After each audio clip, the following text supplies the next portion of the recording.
Not two, not three, but four. That's right. Four eyes, ladies and gentlemen. Eyes of the cow. Always great to put one in a cocktail. You say, here's looking at you. You have something looking right back at you. That's a very old joke.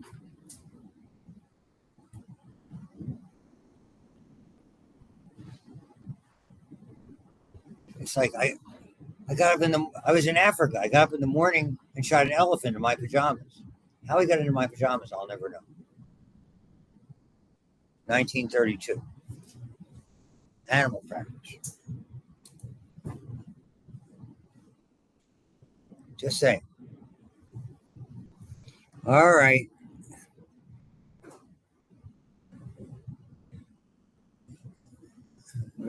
Everybody's sort of strolling in leisurely. All right, everybody. Let us begin with a little bit of, and I'll sort of introduce it this way, circulatory wise, while we're taking a look at it. We already did this. So, and I don't love necessarily the way that they've arranged a lot of the illustrations in this text, but I just want to go over a few and acquaint you with the major. We finished that first PowerPoint, which is really sort of the anatomy of the blood vessels themselves. These are the important name vessels. We already did the pulmonary circulation, the pulmonary artery and the aorta and all that jazz. So it's not necessary. And the same thing here. I mean, this is interesting. So we actually have 3 dissections that we can begin to do now on consecutive Mondays. So today will be the eye, next week will be the heart, and the following week will be the lung. Okay, because and it's funny, the lung and the heart kind of come as a package. We'll do the cow heart for the heart. There's a sheep lung assembly. It's like the sheep lungs with a sheep heart in the middle of it. And in anatomy terms, they call it the pluck. Notice let me spell that. P-L-U-C-K. Not any other words that you might be associating with it. It's on there. You'll see it. Pluck. So it'll be a pluck for all of you. Or get the idea. If you're not, give me any response. Don't.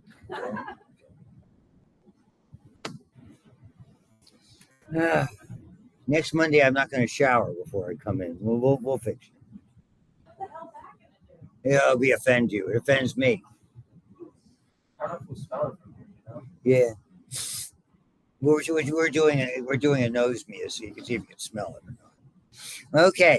So arteries, typically in dissections in general, veins are on the surface, arteries are below them, and that's pretty much. And then we'll look at the pathways and a variety of things. We'll just do the arteries for today.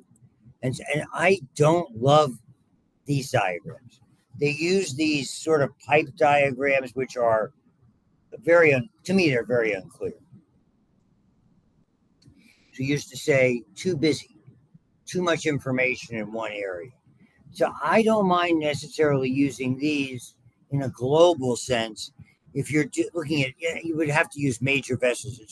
That's the difficulty to try to explain it. So we're going to look at it region by region, but you can obviously you should be able to easily see the symmetry that's here. I think that's evidently clear. Now you're looking at somebody from the right side, and that's kind of what it looks like. So, and then here they'll show you the diagram itself. This is what we're going to look at first. And the only way I can frame it for you by going backwards is this. The heart basically is on the left. So it's not as simple as out comes the aorta and it branches with one system going to the right and one system going to the left. That's the first nuance. And I'll present it to you here. There are 3 vessels. The aorta comes off the heart, it ascends, and it arches. So it's called the aortic arch once it leaves the heart. First vessels that are given off, we talked about in the context of the heart, are the coronary arteries. And then you get these 3 vessels. The first one you will see is called the brachiocephalic trunk, which means you're going to have stuff coming off it. The next is going to be the common carotid on the left. and then the subclavian on the right. And at that point, you're going to see the aorta descend, go behind the heart. That's called the thoracic or descending aorta. You'll see this shortly in some other illustrations. And then when it pierces the diaphragm's got three openings. One for the esophagus, called the esophageal hiatus. When we get to digestive, it's not that far away.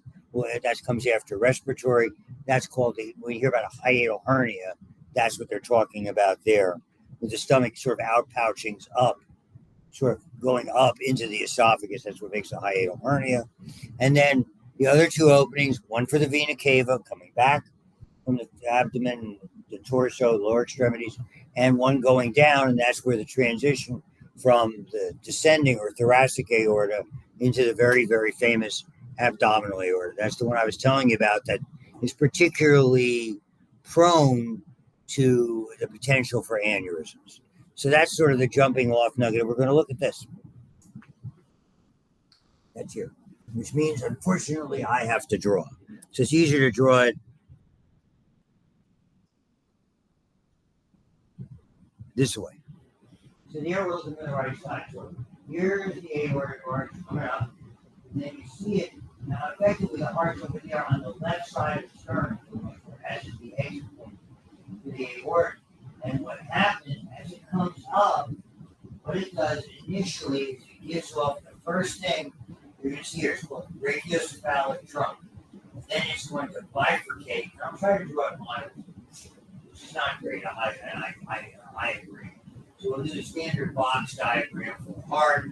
And up here comes the aorta coming out, and it's going to go around that way.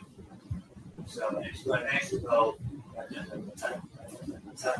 behind the heart, and then effectively the heart over here in this diaphragm appears behind that. Then all of a sudden now we have the abdominal aorta. Part with a little dot behind the heart is thoracic or descending aorta. But the big deal, the first nugget anatomically is this.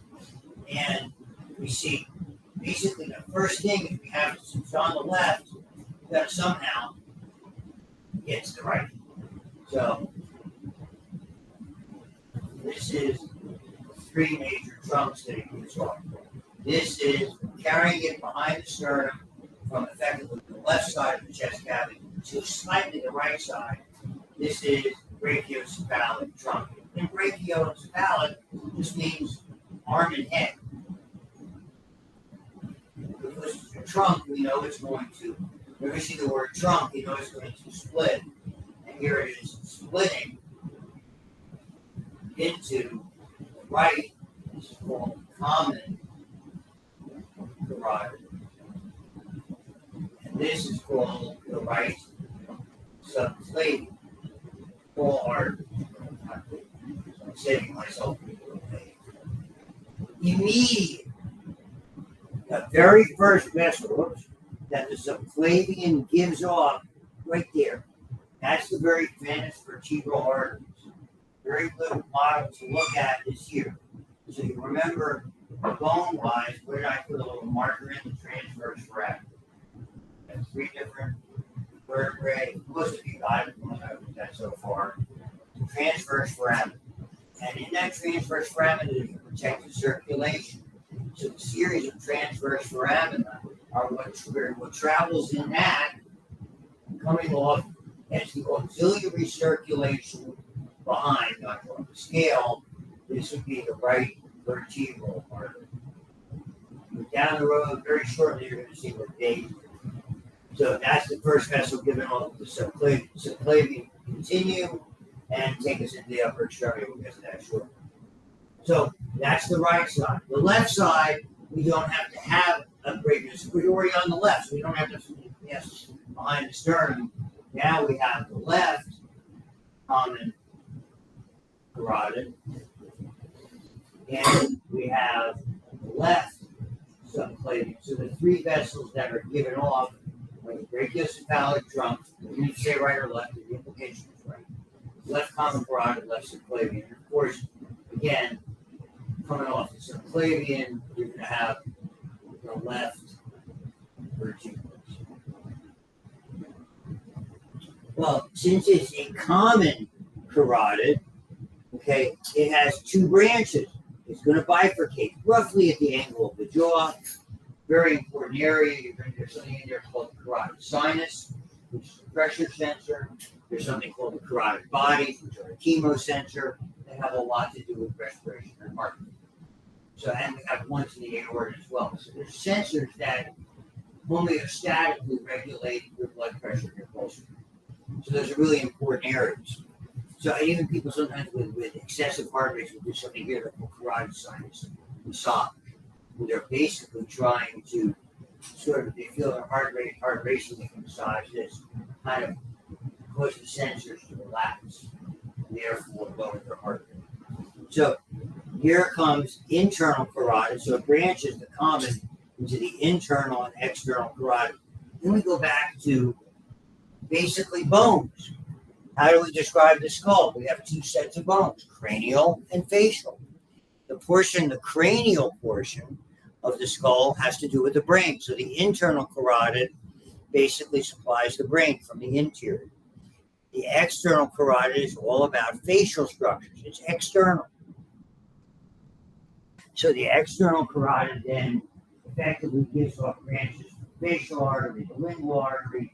It terminates in a vessel here outside of your temple called the superficial temporal artery. Okay? The internal carotid, we'll see shortly, branches into something else.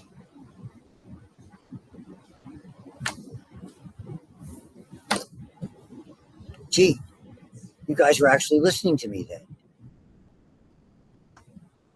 I saw that. I actually saw people looking at me.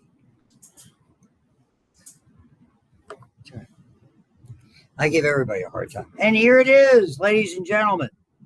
So as we come up, the internal carotid here and here, they form the anterior and middle portions of this very famous structure here, which is known as the Circle of Willis.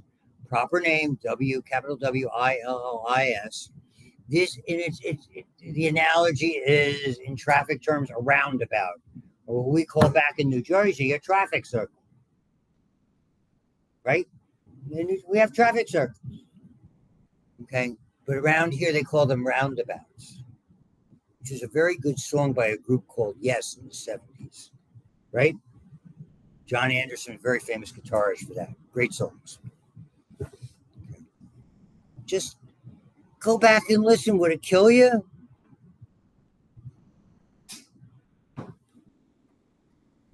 Oh, God. Expanding you culturally is part of my goal.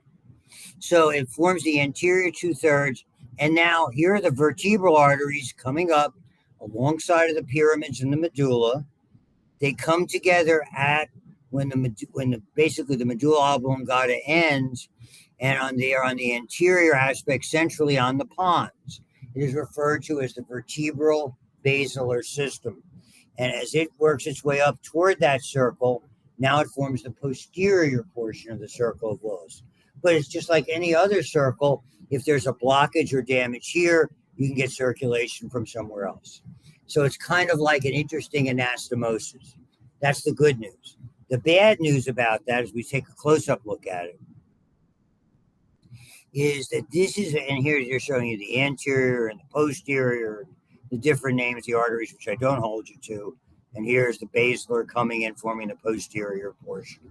But long story short, this is effectively they're demonstrating that's the internal carotids. Look at the area. This is an area that, number one, we see a lot of problems with what are called berry aneurysms, because they're little bumps that look like berries on a vine. And unfortunately, they're very often a hidden source for somebody in their 30s with hidden high blood pressure can pop and cause extraordinarily significant damage. Notice their location is a very complex area.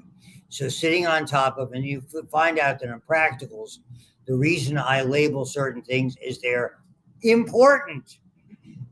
So one of the questions had to do with the structure that the pituitary sits in, right around the mammillary bodies, right around the optic chiasm, right around the Circle of Willis, the sella turcica. Okay. That was one of the questions I was driving at. What sits here? You had foramen rotundum, foramen ovale, foramen spinosum. So it would behoove you to kind of know what goes through those certain foramina. And so this is a really critical area. So pituitary being prone to tumors, unfortunately, years ago when the alternative was some kind of brain surgery, the significant complications were piercing one of the portions of the circle for bleeding, and then secondarily causing damage to the eye. So a lot of times post-pituitary, people lost their sight. They survived, but they were significantly impaired with the technology that was available then. That's the whole dance there. Moving on. The continuation of the upper extremity, principally the subclavian. There's a lot, as you can see here, a lot of different branches that supply the intercostal area and branches that supply other structures. You have tiny branches called the bronchial arteries.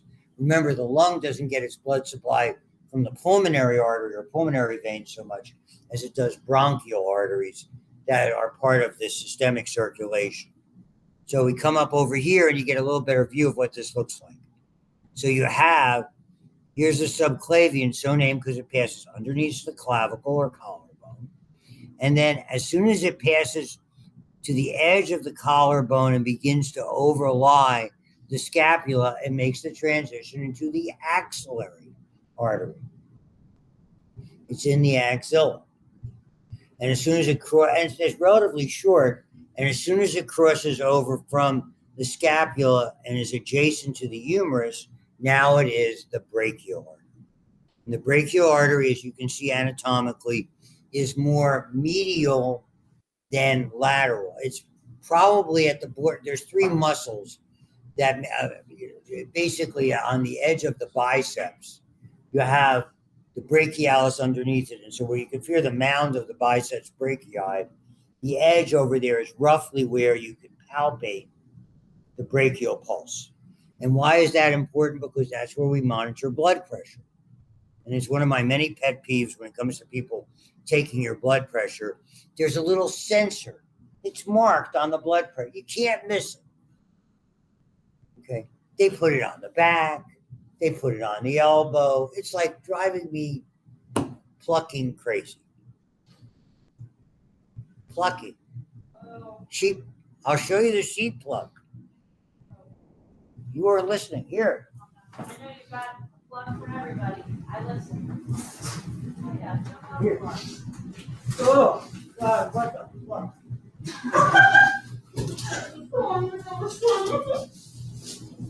Oh, my. I'll find it. Okay. Oh, here they are. 15 sheep plucks. Look, I didn't write that. They're in here. Oh.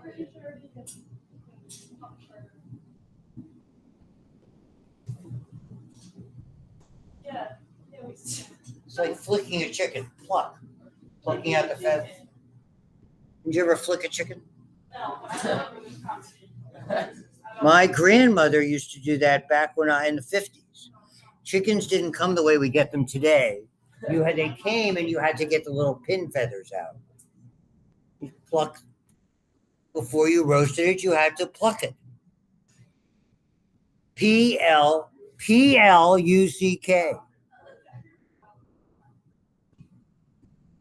I don't appreciate this.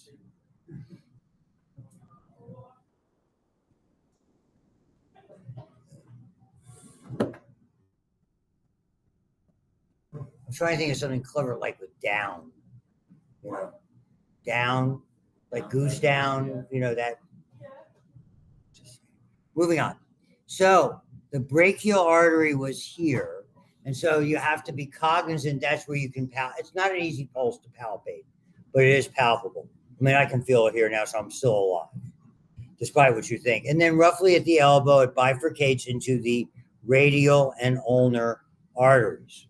Radial laterally, ulnar medially, of course. And interestingly, down here, you see a series of what they call arches. Okay? It's a neat thing. We have the radial and ulnar arteries split One is more on toward the dorsum or the top of the hand. One is more palmar. And then they form an archway on top. And it's like radial comes to ulnar, arching over here and arching over here. And then there's a series, same thing on the foot. From the dorsum of the foot to the plantar aspects, the extremities are similar. And it's called, these are perforating arteries.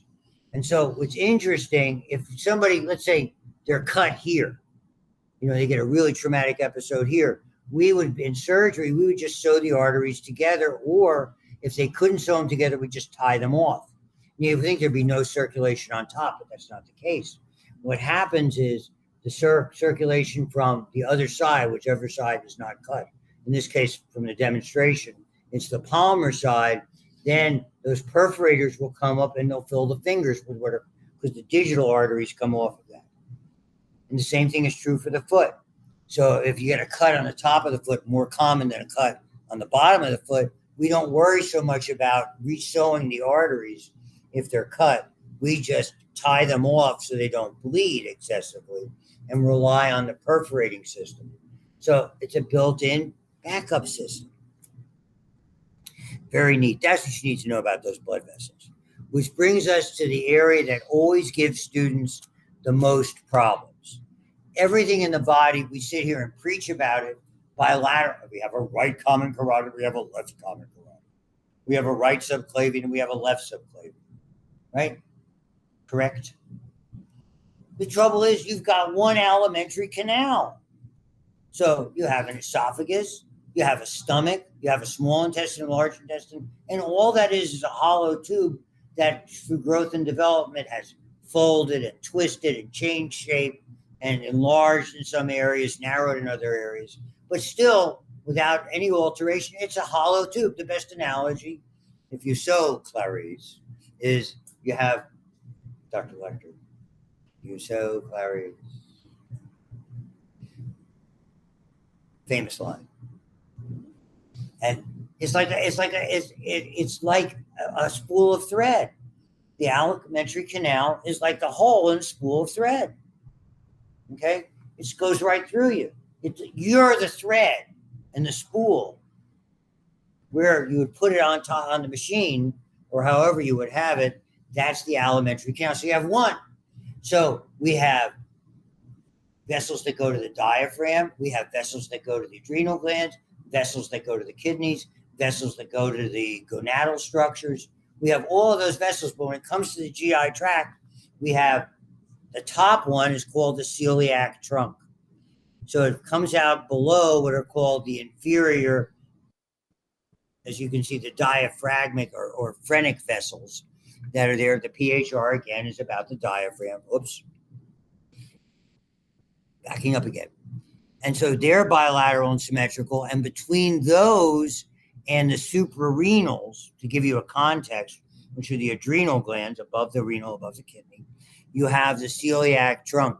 It gives off vessels to the stomach, gastric arteries, the spleen, splenic arteries, and the liver, hepatic arteries. Okay, farther down, below the level of the suprarenals and above the level of the renals, we have the very significant superior mesenteric. That supplies most of the mesentery, which is the support system for the intestines, particularly the small intestine. And then when we go below the renals and below the gonadals, the next one we have is the inferior mesenteric. That single vessel supplies mostly the colon, perhaps some of the large intestine. The colon, the small intestine, rather, the colon is the large intestine. Then you can see you have some lumbar arteries, and you have the termination or bifurcation of the abdominal aorta into the iliac arteries. These are common iliac arteries. Okay, and then we'll get into external and internal iliacs. Okay, and you'll see this called the median sacral artery. There's a tiny artery that goes straight into that area. So got it? Good. Here we go.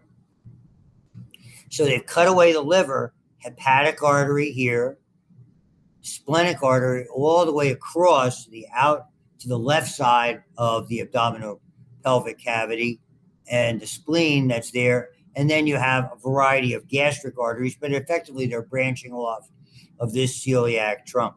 And the stomach, as you can see, obscures the other arteries. Here's the inferior vena cava. And we'll get into the uniqueness of the circulation going from the liver back. Anything else you ladies need? Are you good? Okay, thank you very much.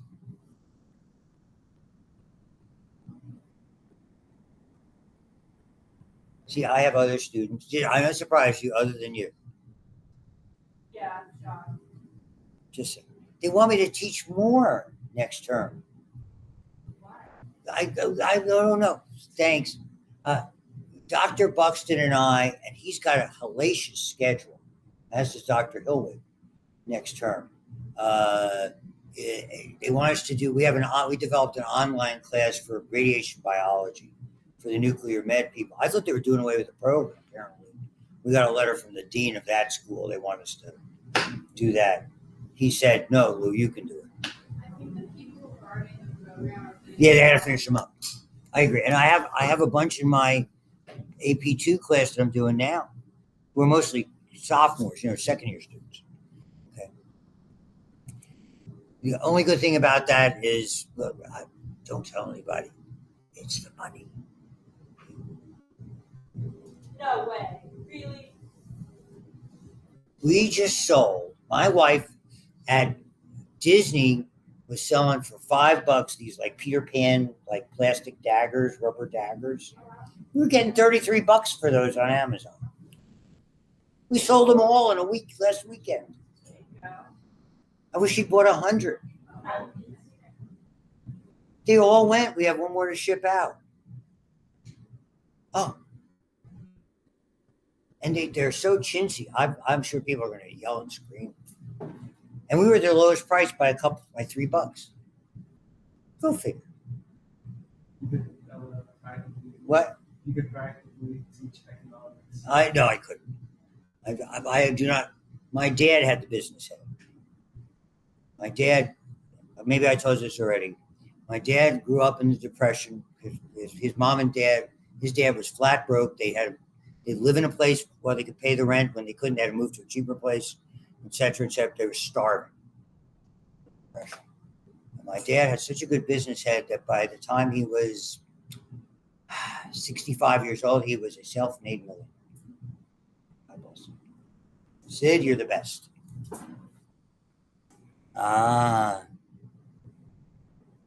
Which I, of course, spent every penny of. I'm sorry. I am not economically oriented.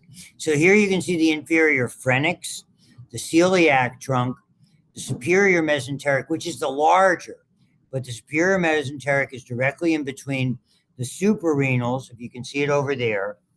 Oh, I forgot the cursor doesn't always show up here. And the big player here that's important. So here is the inferior pharynx, bilateral symmetrical, suprarenal, renal arteries, if you will. You can see in between the suprarenals. Notice this is drawn to scale. The renal arteries are disproportionately long. That's because the kidney is a high pressure filter. The kidney's blood pressure is critical. When you go into shock, your blood pressure bottoms out. The organ you're most worried about is your kidney. Because your kidney stops working. That landed yours truly back in 2006 in intensive care for 4 days. My kidney shut. 9 year old girl. Died. Taking the dirt. 6 feet up. True. They called my mom, my 87-year-old mom, the day I went into ICU.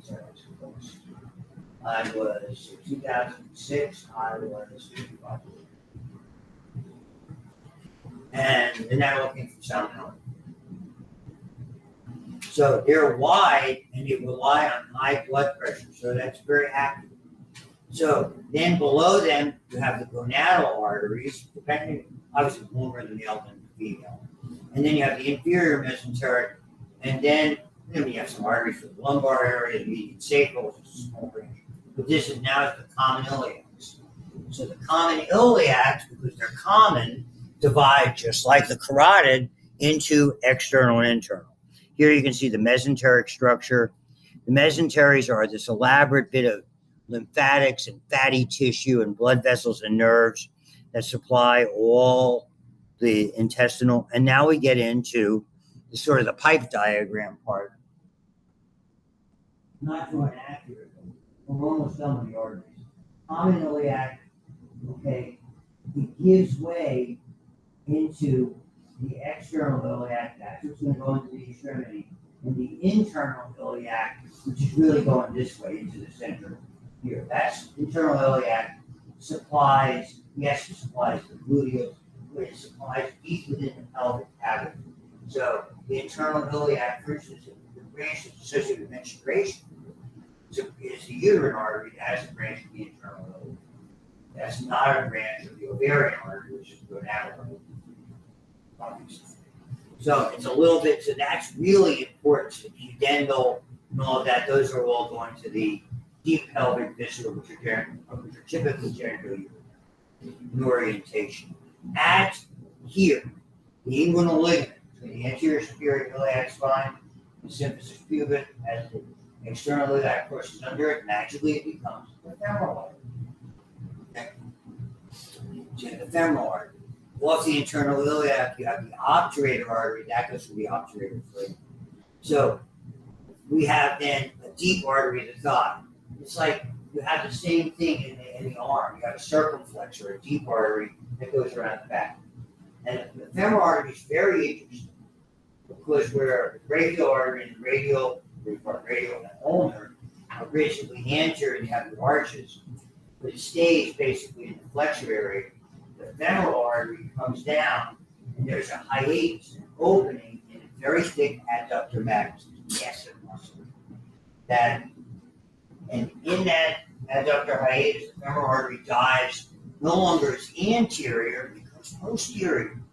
And it becomes the popliteal artery behind your knee. And then that not bifurcates, but trifurcates into the remaining vessels that are here, the tibial and fibular vessels. That's, so you see it here. So it dives into the adductor hiatus. So these are branches that circumflex or go deep and come around in anastomosis. Popliteal divides into the anterior, posterior, tibial, and the fibular arteries. That's the trifurcation. Anterior, top of the foot, posterior, behind the medial malleolus, becomes the lateral and medial plantar arteries. And again, you have on the dorsum of the foot and the plantar of the foot these arching or arcuate, the name we use for arteries that arch. And then you have perforators between them, and then they become the metatarsal, in that case, just like the metacarpal area arteries in the upper extremity. So they're very analogous in that regard. The nuance is it goes through the adductor hiatus. It goes from basically front to back. Why not? Very interesting. Femoral artery, you worry about that a lot in trauma because that femoral artery, if that's damaged, if there's a cut in that or a stab in that, you can bleed out real fast. Real fast. Right away. See you later. Here's the inguinal ligament. There you can see sort of the dive-in factor. On the interior, I should be getting up and standing. Here you can see the femoral artery, rather large. And then the last illustration, here it goes deep. There's the adductor hiatus just on the upper portion, centrally, and then we call it trifurcation. Business done. The veins goes backwards. Okay.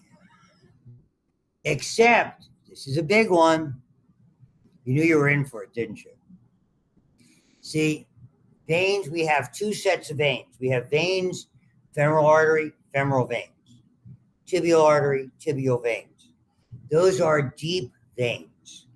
Deep veins go along typically with the named artery. The difference is, it's kind of like, I guess the best analogy I always used to use. So if this is generically the edge of an extremity, you have deep veins inside. I'll just draw one here, they're typically there. And the veins have valves. And the valves basically create that one-way traffic. Because as the column of blood, that's what we call it, goes up, again, the valves are like little cups. As the blood goes up, when you're moving, as you stop moving, then the valves come together and they don't allow It's not like the blood comes up this way and you stop, all of a sudden they go back down from gravity. So valves and veins in the extremities ensure that. Those are deep veins. Close to the surface of the skin and associated with the skin, you have superficial veins. When you see somebody with varicose veins, they're superficial veins. They also have valves, but get this, they're non-essential. You can do without them. Okay? And then connecting them, again, there are perforators with valves that carry the blood from the deep to the superficial system periodically. Usually the problem with varicosities is problems with the perforators as well as problems with the superficial veins. So you have two vein systems. The essentials are the deep veins. So when you hear about somebody getting a blood clot in their lung, it's called a deep vein thrombophlebitis with embolism. Pulmonary embolism comes from the deep veins because veins get wider as they're going to the heart. So an embolus is a clot that breaks off. Clot is a thrombus. When the heart breaks off, it's going wider as it's going back to the heart. It's not going to get stuck anywhere until it goes through the heart and starts heading to the lung. That's the clot. Well, the Saturn. And it lodges in the heart until you die. Right away. Pulmonary embolism also blocks everything. You know, your heart can fail, your lungs will fail, the whole 9 yards. Superficial veins don't do that. They look horrible. When in 2000, when I was having my second major stomach surgery, I was in the hospital for about 10 days to get me healthy enough to go home for 2 days and then come back for another 10 days and have my surgery. Not this version of health. That's 23 years probably. Be happy. I'm here to give you a hard time. And have wonderful covering continues. Oh, yeah. Real. Jumping out of my seat and saying that.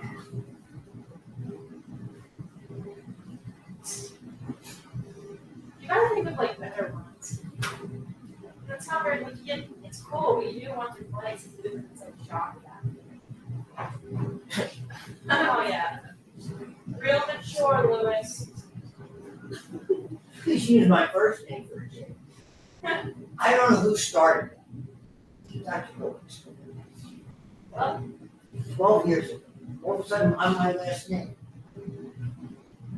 I don't care.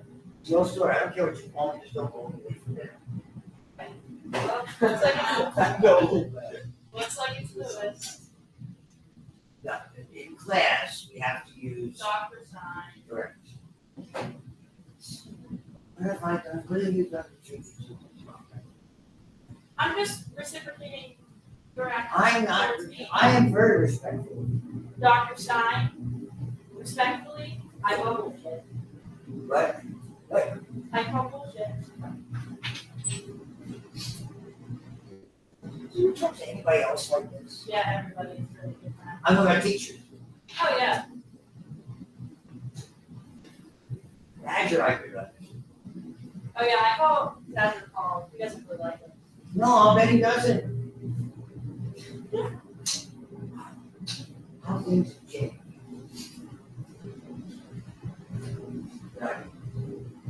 We go in the eyeballs now. No, one more thing, two more things. Superficial veins are spare parts. So when I was in the hospital, they would take most blood tests 3-4 times a day. My arms were black. Okay? But all those veins develop clots in them. Can't start IVs anymore. Eventually they go what's called a central line in. There's a subclavian line or a PIC line. I had an IJ line, which is a jugular line. So I can understand that because the superficial veins get out. You lose them. The interesting thing is, I mean, it's not permanent. My veins are great now. You know, all those stuff you can see them, they're easy to access, all of that. So the idea is they heal. The important nugget is we utilize them as spare parts. And they used to do a lot of coronary artery bypass surgeries But they bypass it with an autogenous graft, which is your vein. Typically, they use the veins in the leg, particularly the one that goes roughly from the groin down to the front of your foot on the medial aspect, called the greater saphenous vein. Extract that, turn it around, remove the valves, and splice that into the coronary arteries, roughly the same size. Very desirable. Then they started to even use the ones in your arm. So in your lower extremity, the major one is from roughly the groin to the front of your medial malleolus, the top of your foot, on the medial aspect, or greater saphenous veins. The one on the lateral aspect only goes up to the popliteal area. That's the lesser or short veins. They eventually, in here, into the femoral vein, is where all that fluid eventually goes from that system. In the upper extremity, you have two. Okay, so if you do this, the one on the thumb side is called cephalic, which is covering your head. The one down here is called basilic. They meet in the middle. Okay, for a very, very important vein right here called the median cubital vein. Cubital fossa is, and that's where most of the blood flows are done. It's all superficial vein. They eventually dump in and around the area up here, probably into some subclavian veins. That's the part I want to do. So now you know everything about the veins. The only one that's missing. And then, yes, you can dissect the eye. God. Listen, we'll get to the head, has what are called sinuses. Okay.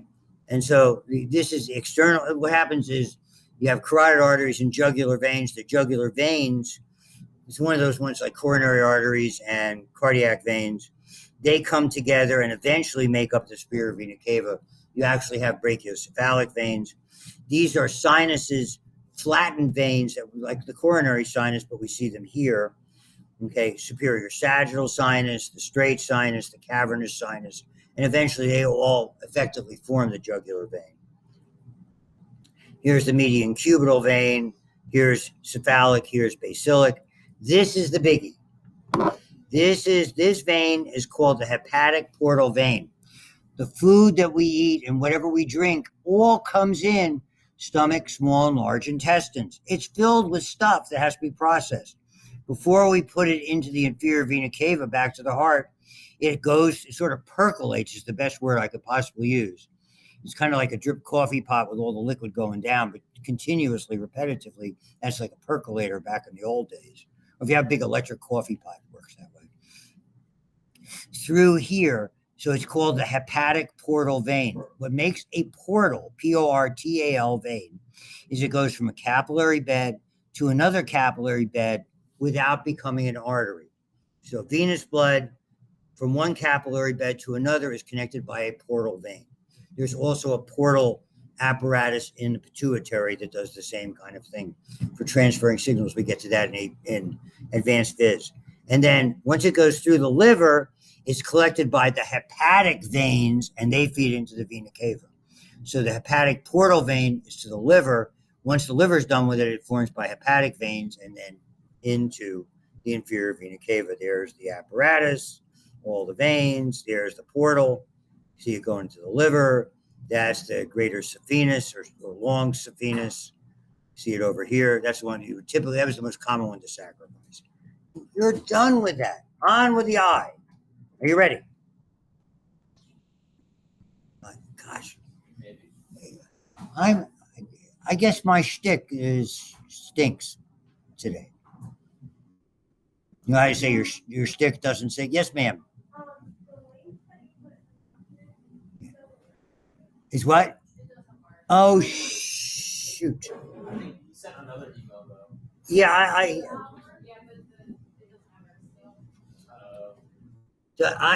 I'll get it. I've got to find it. Let me YouTube it. It came on the wrong thing. And so if you put in, and again, we're doing a cow eye and it's just bigger. Sheep eye, the heart dissection we do from that South Dakota, they're good. Sheep eye dissection, if you do that, because for whatever reason, that other one, and you can see there's a lot of these. that are there. Let's do it. Let's just do it this way.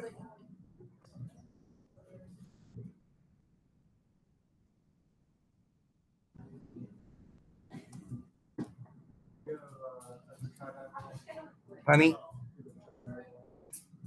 No. No. Uh, it's on one of these, and I don't know whether it's this one. Yeah, you could use this just as easily. So everybody, if you Google and go to this Better Educate, it would probably work just as well. It's the same thing. Okay. So everything is larger. That's the beauty of the cow eye. I do not know if they come with eyelids or lashes, but externally, you'll see all of this. All right. You'll see the cornea itself, but it'll be clouded over. You'll be able to identify the sclera, the fatty tissue. You might find some little muscular attachments. You try to get off the fat if you can. Once you get the fat off, this is your orientation. You'll be looking at the cornea, and if you're on the directly posterior, you should be able to feel a little stub. That's the optic nerve. You want to incise it that way, whether it's scissors or a sharp blade. But you basically, if you hold it this way, cornea here, finger on the optic nerve or the stump of the optic nerve, you want to incise it around circumferentially along that perimeter. Okay? And you're cutting effectively there into what will eventually be the vitreous body. They're just using a razor blade. Here's the angle that you will see. Be careful because it every so if it's under a little pressure, it may squirt. So don't be leaning over it like that. You might get it in your eye. Eye in your eye. Eye juice. You're doing fine. Open the drawers for the instruments, please, Zach, and the trays are out there. Now over here. So on the vitreous side, you should see this gel pack. You want to carefully lift it out. It doesn't always work because it depends on how well they took out the eye at wherever the slaughterhouse, wherever they do this. Because the retina is being pushed on and held against it. And it's just like, it looks like a piece of fatty or membranous tissue, but sometimes you can actually see the fibers going to the optic disc right there, the blind spot in the middle. And then, so you can actually lift that off. You'll see the three layers, the pigmented layer, the sclera, etc. In animal eyes, not in our eyes, they have a reflector. It kind of like at night, that deer in the headlights deal is called a tapetum. We do not have it. But it's animals have it because it enhances any ambient lights, like having a reflector. Might be useful. Put that in next time. Just say it. Suggestion box.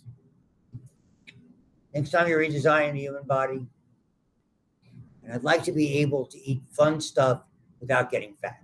Can we do that? And on the anterior side, the lens be clouded over. It's like a nugget, very distinctive. The ciliary body, you'll see the serrated edge called the ora serrata. You see the lens. The little pigmented areas are really the remnants of the suspensory ligaments. When you remove that, then you can actually see the iris here. You can see the pupil, etc. And so this would suffice fine. A one-page or a couple of paragraph reflection, whatever you want to call it. Go do it, and you're done. Can you handle that? Good. I'll stop recording.